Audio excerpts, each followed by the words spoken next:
Everyone, I'm Ali with the Rediscovery Centre and welcome to this virtual workshop where we will explore exactly what waste is, where it goes, and how you can use waste to produce something new. But before we get into that, a little bit about me. As I said, my name is Ali and I work for the Rediscovery Centre based in Ballymund, County Dublin, which is the National Centre for the Circular Economy. At the Rediscovery Centre, we are really passionate about the environment and we want to encourage other people to live the same way. We focus a lot on waste, trying to stop things being thrown away by showing you how you can use them to create some really cool and new things. We take in things like furniture, fabrics, bikes, and paint, and we repair and upcycle them so that they can be used by somebody else. Like these chairs you can see here. When they came into us, they were broken and a little bit grubby looking. But we took them apart, cleaned them up, spruced them up a little bit, and I think you'll agree that they're looking pretty good. The guitars here were also made from broken furniture. Can anyone guess what they used to be? Wardrobes, a really cool use of materials which otherwise would have ended up in landfill. We work with a lot of recycling centres around the country, and we take in old bikes that people have gotten rid of or grown out of. We bring them back to our workshops, clean them up, take them apart, and then we rebuild them, making any tweaks and repairs that need to be made. The only new parts we will put on a bike is brakes for safety. Otherwise, all of the parts are recycled from old bikes. In our fashion department, we take in unwanted textiles and clothes, and we will repair and redesign them so that they can be reused. Sometimes we work on some pretty funky projects like this raincoat that you can see here, which has been made from torn IKEA shopping bags. But another huge thing we do at the Rediscovery Centre is research and education, and that's my job. So normally we go around to schools and libraries all around the country, but now we do virtual workshops like this one, all to do with the environment as well as science, engineering and maths. And today, like I said, we're going to focus on waste. So first things first, we need to understand exactly what waste is. We often hear two different words being used, waste and litter. Does anybody know the difference? You can pause the video here if you like and have a think. So waste is what we call something that somebody throws away. It's what we put into the bin, and we all make waste every single day. It's a part of life. Litter, on the other hand, is waste somewhere that it shouldn't be. Litter is never, ever okay, and it's completely avoidable. Basically, waste is in the bin, and litter is on the ground, or somewhere else that it shouldn't be. Let's do a few examples. So, a plastic bottle on the ground. Do you think that's waste or litter? What about when you go to the park to have a picnic, and the wind blows your sweet wrappers into the nearby river? Is that waste or litter? Okay, let's do a tricky one. You're walking down the road and you want to put your empty crisp packet into the bin, but the bin is full. So you decide that you're just going to put it on the ground beside the bin. Is that waste or litter? Well, all of these are examples of litter because the rubbish ends up somewhere where it shouldn't be. And litter is really not a good thing at all. Can anybody think why? What I want you to do is pause the video here and have a chat about what you can see in these pictures. What's wrong with them? What kind of problems do you think litter can cause? Pause the video and have a chat. Well, I think we'd all agree that litter looks very bad. Sometimes it even smells bad. If you were out and about for a walk in the local park or along your local beach and you came across something like this, I don't think you'd be too happy. Litter can be harmful to the planet. Sometimes when litter breaks down, it can release chemicals which can get into the soil or water, and that can be bad for plant and animal life. Decomposing litter also releases methane gas, which is a greenhouse gas which can contribute to climate change. And litter can also harm people. Anybody here who has ever stood on broken glass before knows just how painful that can be. And litter also attracts pests. For example, rodents like mice and rats, birds and insects. Now, these animals all play a very important role in nature. But when they come in contact with litter, they can pick up germs, which can make them other animals, and even humans sick. Litter can also be harmful to animals in other ways. Sometimes animals eat litter, thinking that it's food, and this can make them very sick. Other times, animals can get trapped in litter, like those plastic rings that are used to hold cans together. And some kinds of litter will never, ever break down, which means they'll be around causing all of these problems for years and years and years. So before we go any further, I want to see what you already know about waste and where it should go. What you'll need for this is a piece of paper and something to write with. So you can pause the video while you gather those bits. So here you can see lots of different items of waste and 4 different options of where to put them. What you need to decide is where each piece of waste should go. The recycling bin, the compost bin, the local recycling centre, or the general waste bin. You can pause the video here while you do this and push play again when you're ready to see the answers.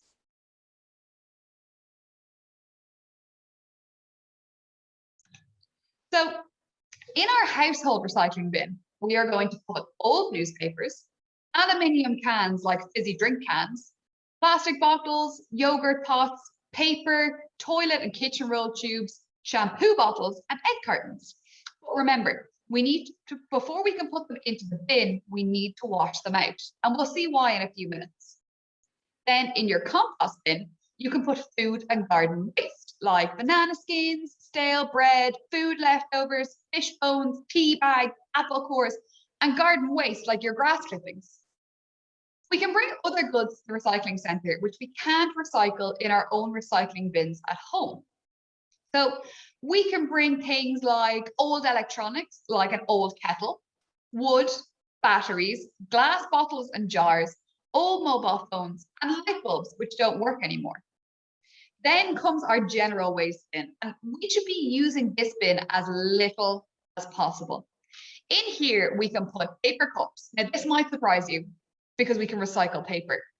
But a lot of the time, paper cups have a plastic lining in them, which means they can't be recycled. It's always worth double checking the packaging they come in. We also put soft plastics into our general waste bin, like plastic bags and sweet wrappers. And dirty nappies definitely need to go in here as well, as does bubblegum. How many of these did you get right? Are you all already recycling masters?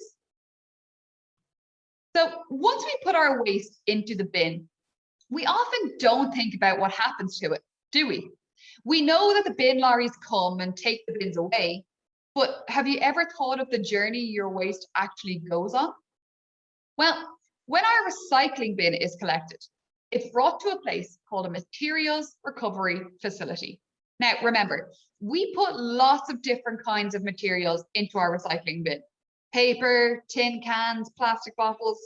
So the first thing that happens is the waste is sorted into different categories.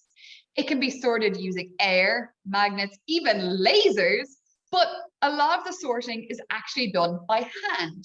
So what I want you to do now is imagine you are the person working in the materials recovery facility, sorting through all those different pieces of waste.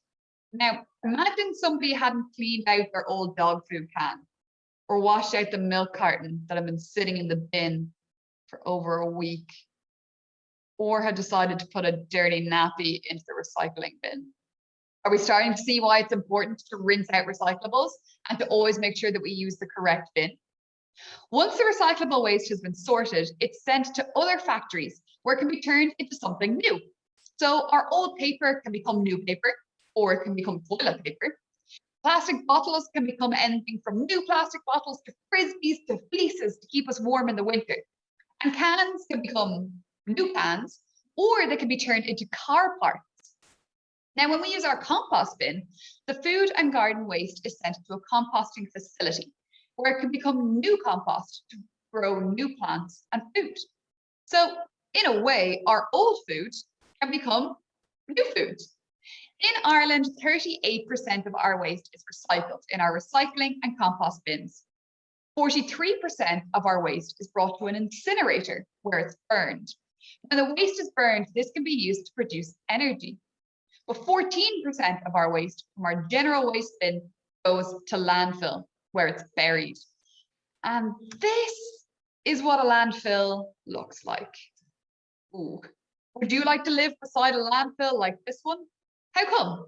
What kind of problems do you think come along with landfills? You can pause the video here and have a discussion if you like. So first of all, it certainly doesn't look very nice, and I bet it doesn't smell too pleasant either. A lot of the problems with landfills are similar to those we talked about with litter earlier. Animals can eat the waste, which makes them sick. Animals can get trapped in the waste. It attracts pests, and it releases methane gas as it decomposes, which contributes to climate change. On top of that, it would definitely be very noisy. Think about how loud the bin lorries would be going by every single hour of the day and night. Plus, they take up huge amounts of land, meaning there's less space available for plants and animals to live and to grow.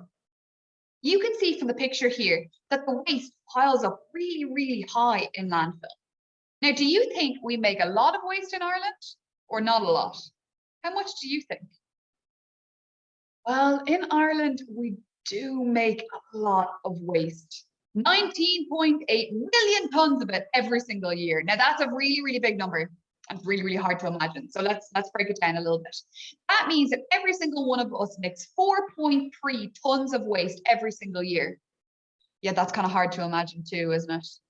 Okay. What that number means is that each and every single one of us produces waste every year, which is the same weight as 4 family cars. So each of us makes 4 cars worth of waste every single year. And that's just one person. Think about the amount of people in your family, in your class, in your whole school. That is a lot of waste. And when waste goes to landfill, it can take a very, very long time to break down and to decompose. And that's exactly what we're going to look at next. We're going to explore how long it takes different kinds of waste to break down in landfill. So what I'm going to do is I'm going to show you a few different items of waste, and you need to decide how long they'll exist for. But before we do that, I'm going to give you a few hints. So I want you to think about whether the item comes from nature or is man-made. Man-made items tend to take longer to break down. Also think about things like how rain would affect the item. You can pause the video on each slide and have a guess before I reveal the answer. Okay, are you ready? First up, we have newspaper. How long do you think newspaper will take to break down in landfill? Pause the video and have a guess. 6 weeks. Newspaper comes from trees, and once it gets wet, it kind of goes all mushy. So this can help speed up the process. So about a month and a half for our newspapers. How about an apple core? How long will that take to decompose? 2 months. Apple cores are quite hard and they won't really soften too much in the rain, but they can be composted, so they don't take as long as other materials. Let me put it this way. If you left an apple core in your schoolyard on the last day of school, it would be just about gone when you came back for your new school year in September. Okay, next up, milk and juice cartons. Make your guesses now. Okay, so we're talking about 3 months for these ones. Remember, they're made of cardboard, which is really just thick paper when you think about it. Alrighty, I think it's time to take it up a notch. How long will a fizzy drink can take to break down?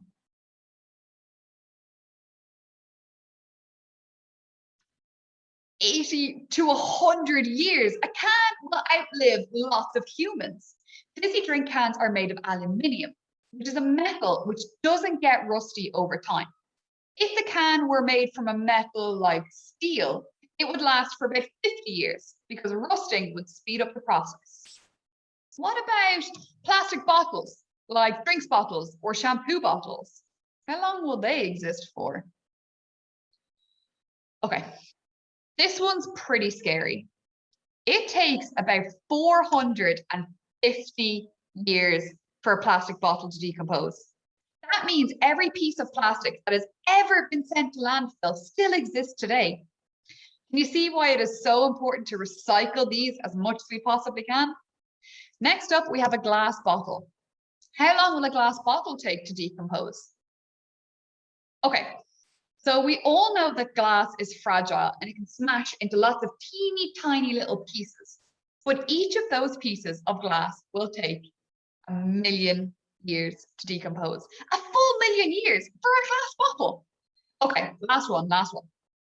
Bubblegum. How long does it take bubblegum to break down?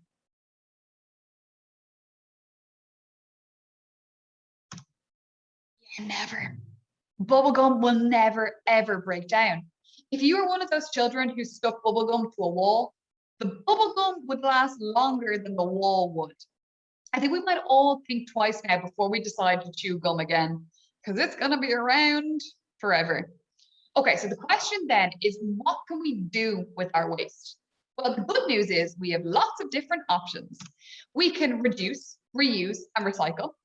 We can prevent making waste in the first place, and we can dispose of waste or burn it in an incinerator to make energy. This process is called energy recovery. When we look at preventing waste, we need to ask ourselves, do we really need the thing we're about to buy? Or will we just end up using it once and then throwing it away? We can reduce waste by buying things with less packaging. We can also reuse things, like passing on a book to somebody else once we finish reading it, or handing our clothes off to somebody else. We can recycle, using our recycling and compost bins at home and at school as much as we possibly can.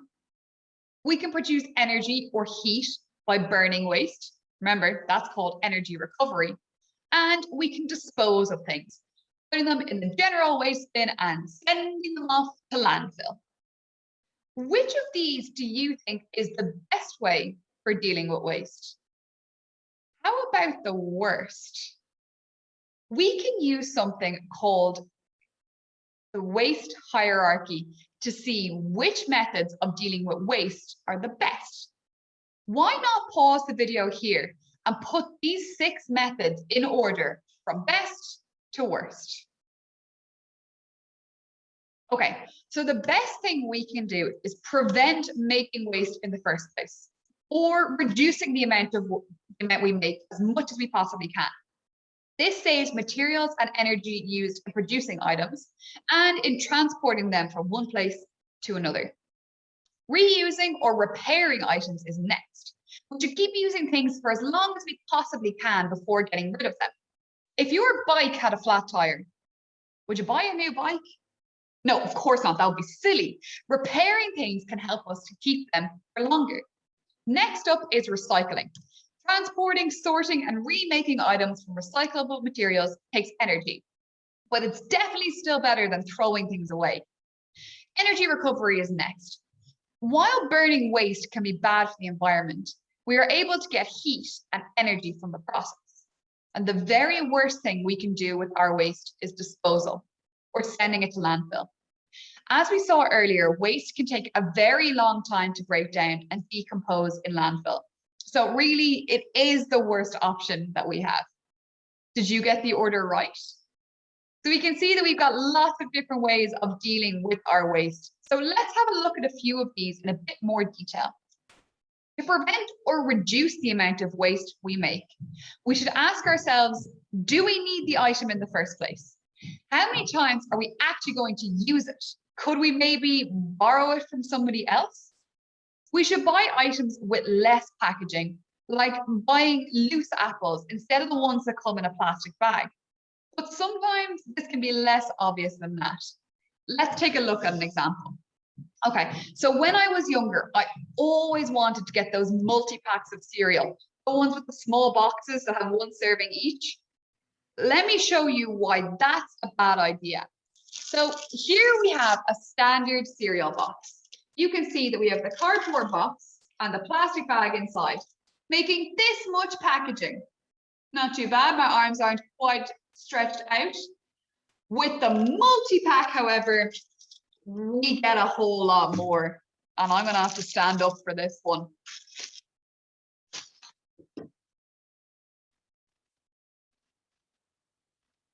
Still going. Got all of this plastic waste for the same amount of cereal. We're getting the same amount of cereal in both options, but there is an awful lot more packaging with the multi-pack option. That is shocking. We should also make sure that we use both sides of the paper when we're using our copybooks in school. And we should bring reusable shopping bags to the supermarket instead of getting new plastic bags each time. We can also reuse things. We should all try and use a reusable water bottle in school and use lunch boxes to cut down on things like tinfoil and cling film, which are just going to end up in the bin. We should pass toys, books, clothes, and bikes on to somebody else when we're finished with them, or donate them to charity shops. We should also try and repair things rather than buying a new version every time something breaks or is damaged. You can also get nice and creative with your waste. Do you like my shopping bag? It's made from old Capri Sun pouches. Pretty cool, huh? Or how about my flipboard? It used to be an old computer chip. So try and think of ways that you can be creative with your waste at home and reuse it to create something cool. We should recycle as much as we possibly can. Use the recycling and compost bins at home and at school. When you're out and about, hold on to your waste and put it in the recycling bin at home, rather than just throwing it in the general waste bin on the street when you're out and about. When we recycle plastic bottles, like this one here, they can become some very cool things. So the plastic bottles get broken down into teeny tiny pieces like these ones. And then they're melted at a really high temperature and pushed through a machine, which turns the melted plastic into a fiber, which is kind of like cotton wool. This fiber can then be used to make things like fleeces and carpets. Very different to the plastic bottle we started out with, but very, very cool.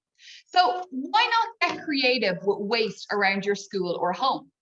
We've sent along some bonus activities that you can do to have fun with your waste. I really hope you enjoyed this workshop. My name is Ali, and we at the Rediscovery Centre thank you for joining us today. And hopefully we can see you all again very, very soon. Bye.